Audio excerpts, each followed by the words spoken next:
മുഖ്യമന്ത്രിക്കും കുടുംബത്തിനുമെതിരായി ഒരുപാട് കേസുകൾ വരികയുണ്ടായി.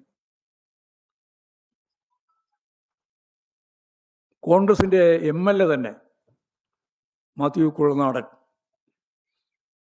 താഴെ കോടതി മുതൽ തോറ്റ് ഞാൻ അപ്പീൽ പോകും എന്ന് ഒരു വാശിയോടുകൂടി പോയിട്ട് അവസാനം സുപ്രീം കോടതിയിൽ നിന്ന് വാക്കേസ് തള്ളി.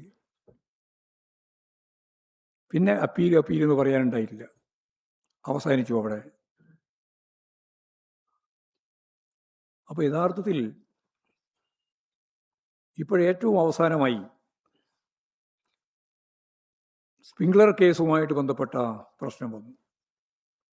അതിൻ്റെ വിധിയാണ് ഏറ്റവും അവസാനം വന്ന വിധി. എന്തായിരുന്നു പറഞ്ഞത്? സ്പ്രിംഗ്ലർ ലോകോത്തരമായ രീതിയിൽ കള്ള നിലപാടുകൾ സ്വീകരിക്കുന്ന, നമ്മൾ ഡാറ്റ മുഴുവൻ കട്ടുകൊണ്ടുപോകുന്ന സാമ്രാജ്യത്വത്തിൻ്റെ ശക്തി എന്നെല്ലാം പറഞ്ഞിട്ട് യാതൊരു മയമില്ലാതെ ഗവൺമെൻറ്റിൻ്റെ പ്രത്യേകിച്ച് കോവിഡ് പശ്ചാത്തലത്തെ ഫലപ്രദമായി കൈകാര്യം ചെയ്യാൻ വേണ്ടിയിട്ട് ഉപയോഗിച്ച ഒരു ടൂളിനെ അതിശക്തിയായിട്ട് വിമർശിച്ച് കേസിലേക്ക് പോയി. ഇപ്പോൾ ആ കേസിൻ്റെ വിധി കൃത്യമായിട്ട് വന്നു. അതിലിപ്പോൾ കേസിന് പോയവരെ കൂട്ടത്തിൽ 3 ആളുമുണ്ട്. അന്ന് രമേശ് ചെന്നിത്തലയുണ്ട്, VD സതീശനുണ്ട്, BJPയുടെ സുരേന്ദ്രനുണ്ട്. 3 ആൾക്കും കിട്ടേണ്ടത് കിട്ടിയപ്പോൾ മതിയാക്കി.